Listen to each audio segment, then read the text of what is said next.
হয়তো পথপানে দিয়ে আছে, কখন গোপাল আসবে আর কখন গোপালকে সঙ্গে করে গোষ্ঠী যাবে। মা, তুমি আর বিলম্ব করো না, শুধু আমার শ্রীরাম সুনাম বন্ধু আসবে তা নয়, বিশাল অর্জুন কিঙ্কিণী, আমার তো আরো বন্ধুগণ আছে, তারা সকলে কিন্তু আসবে না, হয়তো এসেও গেছে, হয়তো এসে রাত পথে আমার জন্য অপেক্ষা করছে। যেই না গোপালের মুখে এরূপ কথা শুনেছে যে বিশাল কিঙ্কিণী অংশুমান সবাই আসবে গোষ্ঠে যাবার জন্য, মায়ের প্রাণ আনচান করে উঠল, গোপাল এ তুই কি কথা বলছিস? শ্রীরাম সুদাম শুধু যাবে না, অংশুমান বিশাল সকলে তোর সঙ্গে যাবে। না না, তোকে আজকে গোষ্ঠে যেতে হবে না বাবা, তুই আজ ঘরে থাক। গোপাল বাইনা করছে, না মা, আজ আমি গোষ্ঠে যাব, একবার যখন বলেছি আমি গোষ্ঠে যাব, আমি গোষ্ঠে যাব।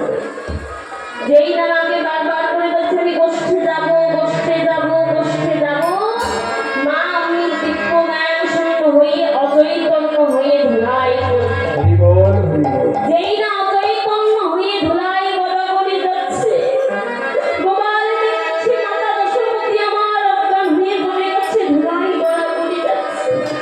গোপাল চোখে মুখে জল দিয়ে মাকে যাচ্ছে, মা ডাকো।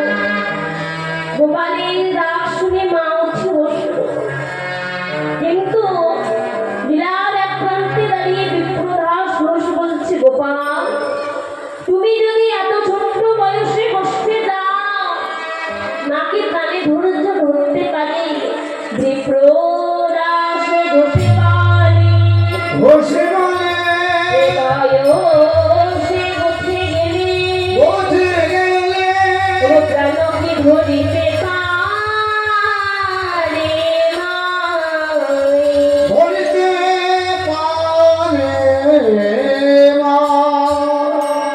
বিরাট এক প্রান্তে দাঁড়িয়ে বিপ্রদাস ঘোষ বলছে, গোপাল তুমি যদি এত ছোট্ট বয়সে বসতে যাও, মাকে প্রাণে বাঁচবে না, আজকে তোমাকে বসতে যেতে হবে।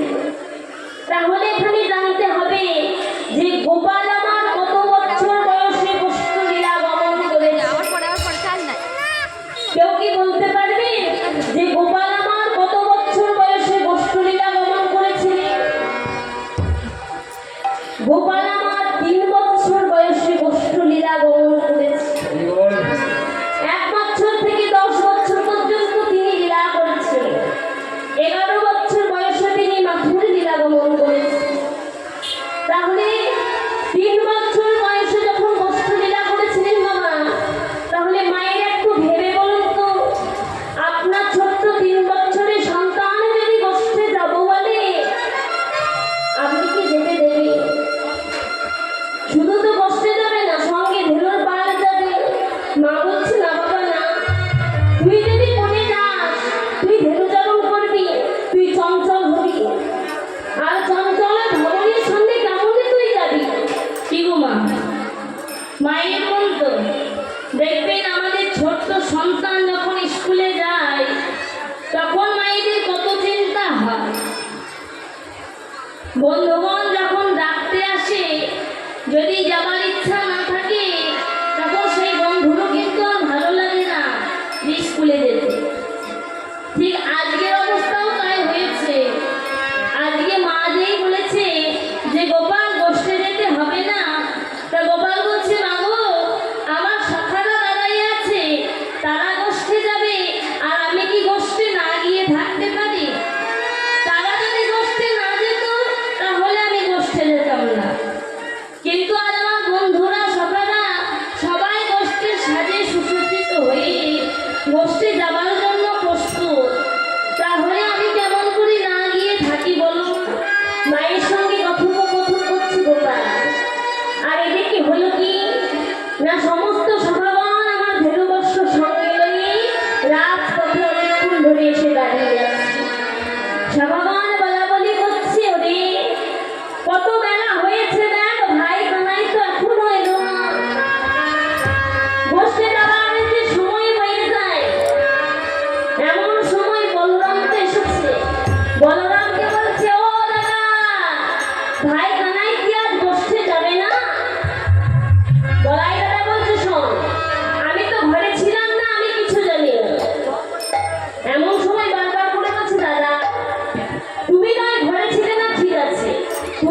আছে, শুধু গোপালের একা মা আছে তা নয়, আমাদেরও মা আছে।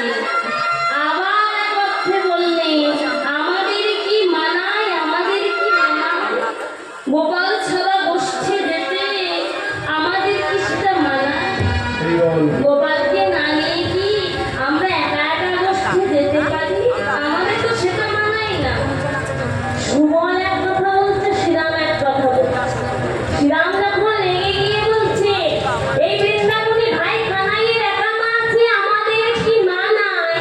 তখন সুবল চালাকি করে বলছে, ওরে শ্রীরাম তুই তো ঠিকই বলেছিস, আমাদের কি মানায়? ভাই কানাইকে ছাড়া কি গোষ্ঠী মানায়? চল চল আদার দেরি করিস না, চল চল আমরা ভাই কানাইকে সঙ্গে নিয়ে আসি।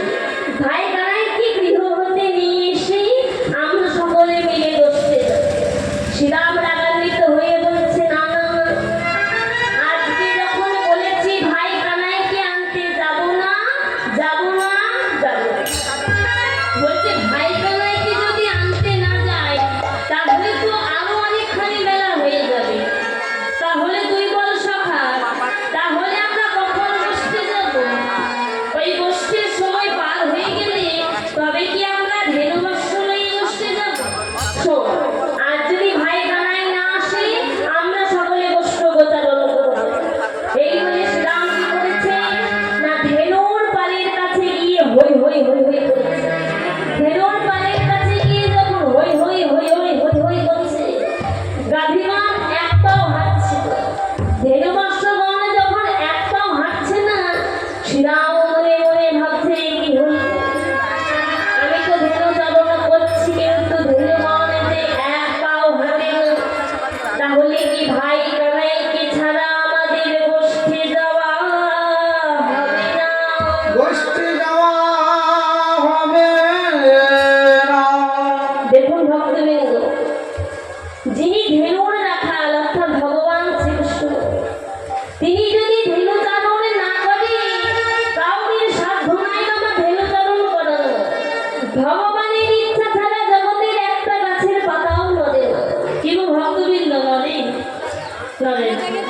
ধরুন আপনি যদি মনে করেন আপনি ভগবানকে ধরবেন, তা ভগবান কি আপনাকে ধরা দেবে? হ্যাঁ কি না? ধরা দেবে? দেবে না। ওই এখন চিন্তা করুন যে আমি ভগবানকে ধরবো, ওই আমার সঙ্গে ভগবান আসবে? আসবে না। ধরবো বললে ধরা যাবে না।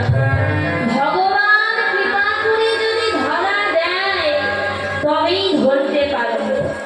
আর ভগবান কৃপা করে যদি ধরা না দেয় তাহলে কিন্তু ধরবার সাধ্য কিন্তু আমাদের নেই।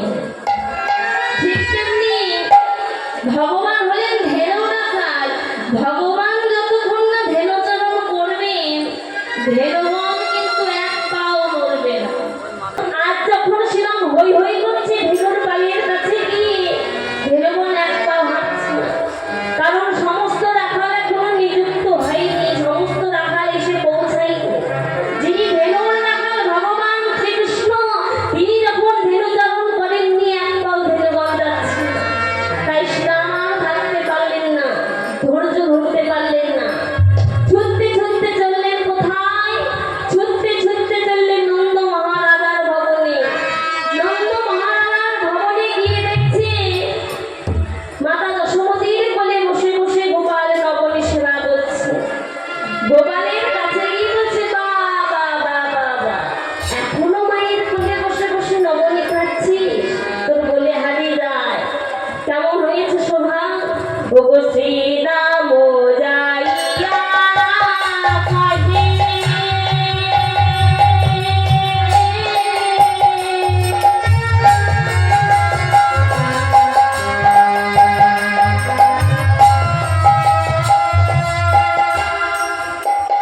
আমার নবীর নন্দনা। রসিদা মজা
লাগে লাগে কত